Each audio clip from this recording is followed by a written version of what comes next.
Welcome to I Know Jax, the show about fun things to do in Jacksonville. Now, Christmas is right around the corner, but for some strange reason, Christmas always shows up as a big surprise to me.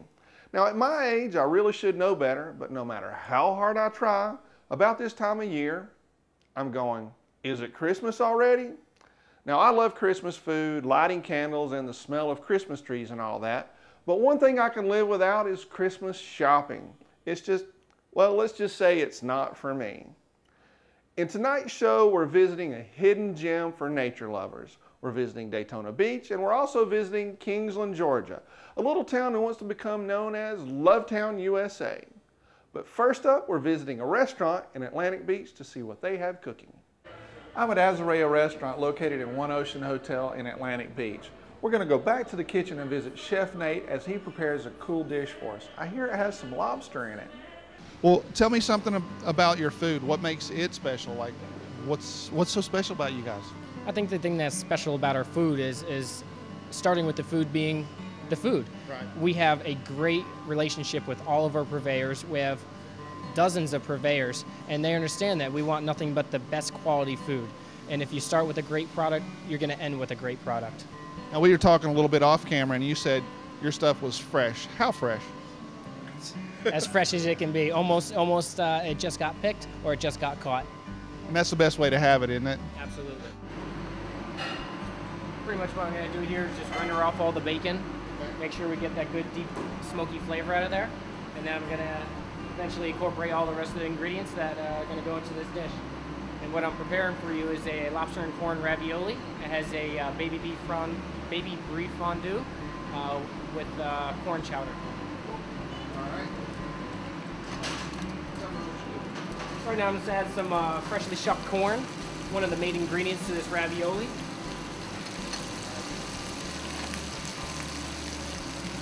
And some beautiful jumbo asparagus.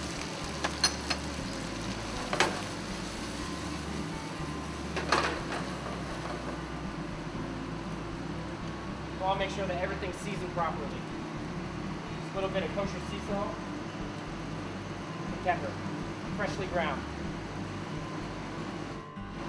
We have some roasted chopped fennel. That flavor profile always helps when working with lobster. Lobster, fennel, tarragon. So this really enhances the flavor. So what I have here is the baby brie and corn fondue. This is going to tie the plate all together.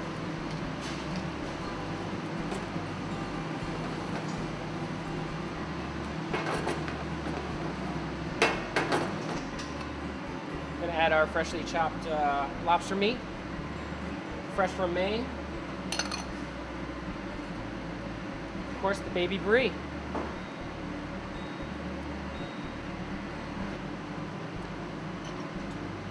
Fresh chopped tomatoes right at the end.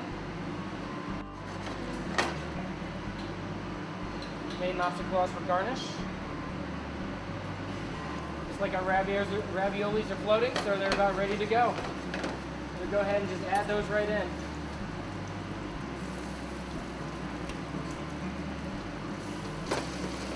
little bit like juggling, isn't it? A little bit. Juggling with one hand, if you will.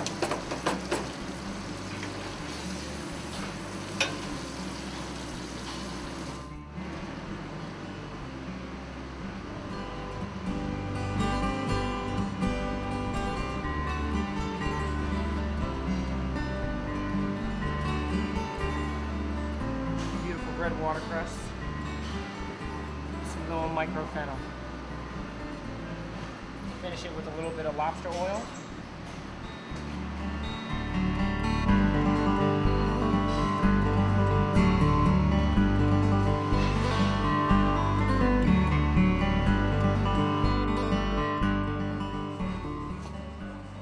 Not only is the food great, but the view of the beach from here is incredible. You should come and check it out.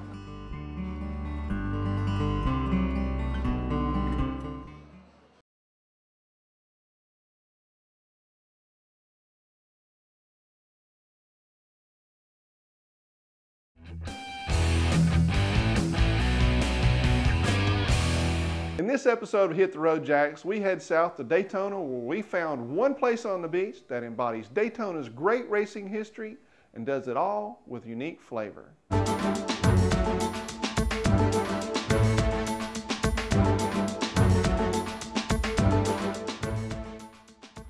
Right now I'm standing at a place that for real NASCAR fans is a must-see destination. I'm at Racing's North Turn restaurant, which was where the racing cars turned off the beach and onto A1A to head south again. I'm going inside to talk to the restaurant's owner, Rhonda, and to check out some real racing history. Plus, I hear they have some pretty awesome food too. Well, this is absolutely a very, very special location. This is where Mr. Bill France started basically his empire. His racing started right here. The very first Grand National race was ran in 1948, right outside our doors here. Our back office was a pay office, and there's just, this building is full of history. You're standing in the original building. This particular spot originally started with motorcycle racing, and then the NASCAR, Bill France incorporated NASCAR into it with the stock car racing. So it's got a long history on the beach. 1936 originally. So my husband and I bought it in 1998, and we have always been NASCAR fans. We moved to the Daytona area in 1988 and bought a motel and looked at this place many, many times and wanted it, and finally when it became available we did buy it, and as you see we took it back to its racing roots. Well, I personally like my moonshine barrels that are up over in the corner. That's real special to me, and also this car right behind us and my gas pump, and outside I have the number 22 car, which is a replica of the very first car that won on the beach in the sanctioned races. Well, we have a couple of our older drivers. One is the Mad Marion Melt, and that is a fish melt sandwich, and also Russ Truelove, who is one of the old drivers. Actually, his pictures are here. He flipped over and ended up in Life magazine. So that's kind of a nice thing. He has a prime rib sandwich dedicated to him. We've been told the lady that used to come in here every weekend, and she would have about 25 bras on, and she would strip down to one bra left. But it has a quite the history. When you visit Daytona, do swing by Racing's North Turn restaurant on the beach. It's a great place to hang out, and the True Love prime rib sandwich was awesome. Many of my friends play golf, and they've been trying to convince me to start for years. So now I'm going to show the world my amazing putting skills at Congo River in Daytona. I'm sure they'll stop bugging me about playing golf now. No trip to Daytona Beach would be complete without a little putt-putt golf. So I made my way to the Congo River for some serious competition.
Our choice for a place to relax in Jax is a perfect place to head out for a quick lunch break or picnic away from the hustle and bustle of city life.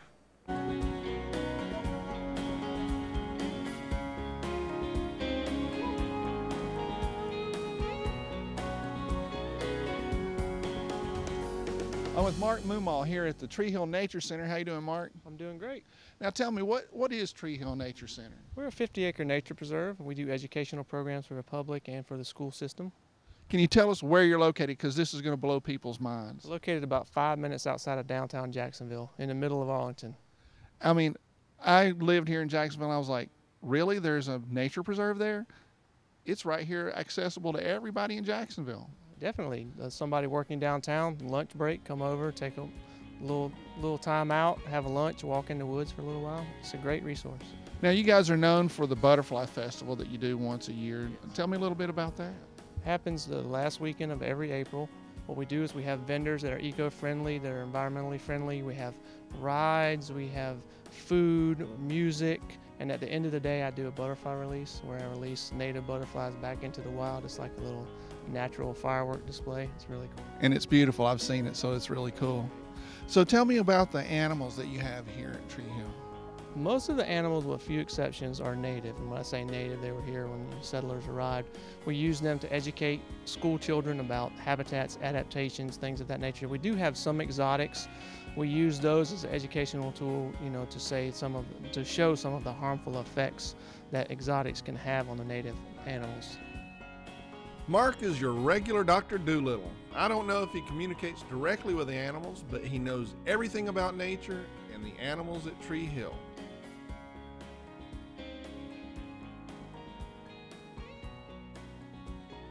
Even though Snappy's only 4 feet long, he's pretty strong and he's quick, so Mark has to be careful. Now, I know you've got an alligator, you've got an opossum, you've got some tortoises. What else do you have? We have lots of native snakes, reptiles, and amphibians in addition to the snakes. We use those in a lot of educational programs. Native snakes like a red rat snake, gray rat snakes. The children love to see those. It's a great educational tool. Yeah. Well, of course they love snakes. That's a duh, right? Yeah, of course. We have a contract with the Duval County school system to where we actually facilitate a certain number of programs each year for the Duval County school system. And I understand you have a new program this year. We do. We're partnering with JEA to offer. We've done a lot of natural history as well as habitats and adaptations, but now we're going to focus a little bit on more of the earth science-backed different types of programs. We do an energy detective program where we teach the children about what is energy, where does it come from, why does it cost money, how we can conserve it, how we can conserve our paycheck, right. How they can help their parents out, basically. They're not caring about that. Well, they may like to go home and tell them about the cool program that, we use different props. We use a Van de Graaff generator, we use an electricity generator, we show them different types of light bulbs and how much electricity each one uses, and we kind of convey to them, certain ways that they can conserve energy in their own home.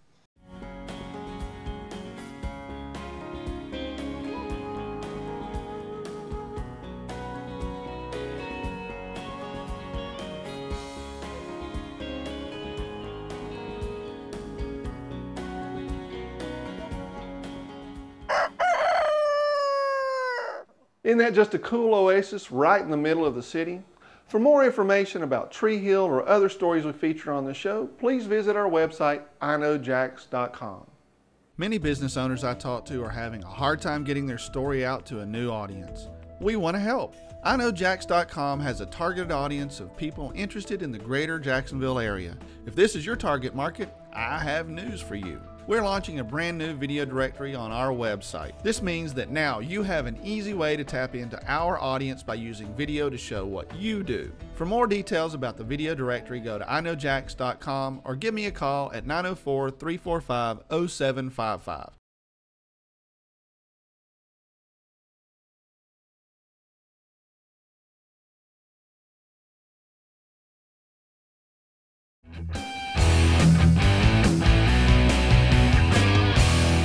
Know Jax is a proud supporter of our ABA pro basketball team, the Jacksonville Giants, and a big reason we support them is the way this team has been giving back to our community. I spoke with team owner Ron Scholes about their involvement. Well, I think with any professional organization, sports organization, these players and the coaches and the team as a whole should be role models in the community. Kids look up to these players. You know, when you've got a professional basketball team, I think you need to be active in the community, and that's obviously what we're trying to do.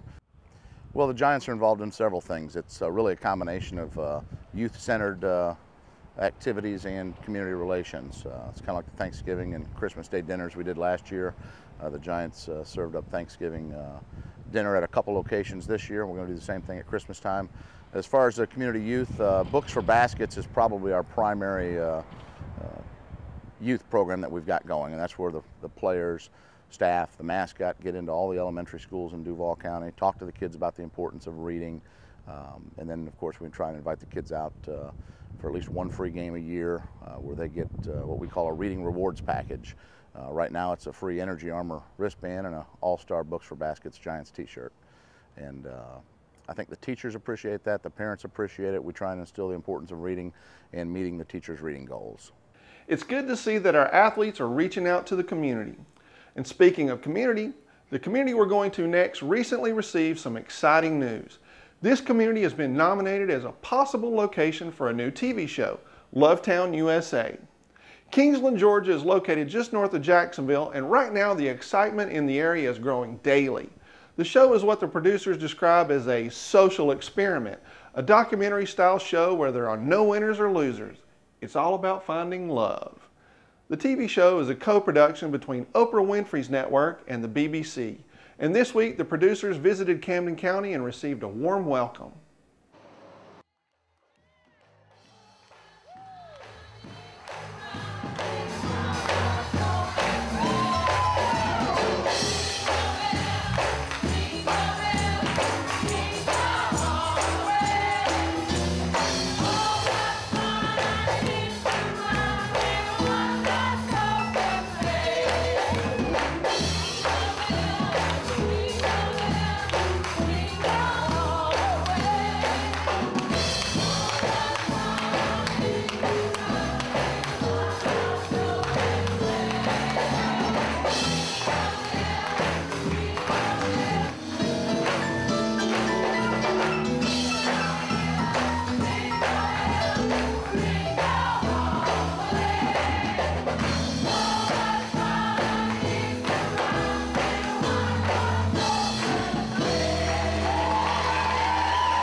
The producers said that a decision would be made shortly, maybe even before Christmas, and production is going to start in February.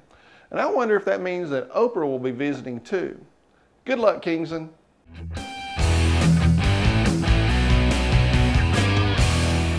You may have noticed these billboards around town. Over 300,000 people suffer cardiac arrest outside the hospital every year, and less than 8% of them survive. One thing many people don't realize is that kids are affected too. The chance of survival is highest within the first few minutes with an automated external defibrillator or AED. Now the thing is, an AED can restore normal heart rhythm that chest compressions or CPR alone can't do. You often see AEDs in airports and malls and even in prisons, but what's strange is that most schools still don't have AEDs. This is what AEDPetitionNow.com is working to change, and they need your support. There's approximately 900 sudden cardiac arrest deaths every day. Imagine if people knew about that and how much they would be impacted by it. We kids have no control in making AEDs a priority, but you do. We need these AEDs to be in our public facilities because sudden cardiac death is real, and it does happen, and it can happen to you. AEDs save lives. Help spread awareness. Visit the website AEDPetitionNow.com.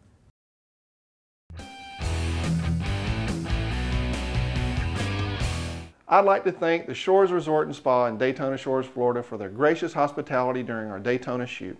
It's a beautiful place right on the beach. Make sure to check them out and tell them I sent you. I would like to take this time to thank everyone for their support this year. It has really meant a lot to have so many of you reaching out and letting us know what you want to see on our program and giving us words of encouragement. Last but certainly not least, I would like to thank my wife and kids as they have worked tirelessly behind the scenes to make sure that we give you the best show we possibly can every week. So thank you all, and please have a safe and Merry Christmas and a Happy New Year. I'll see you next week, and until then, we'll see you on the internet.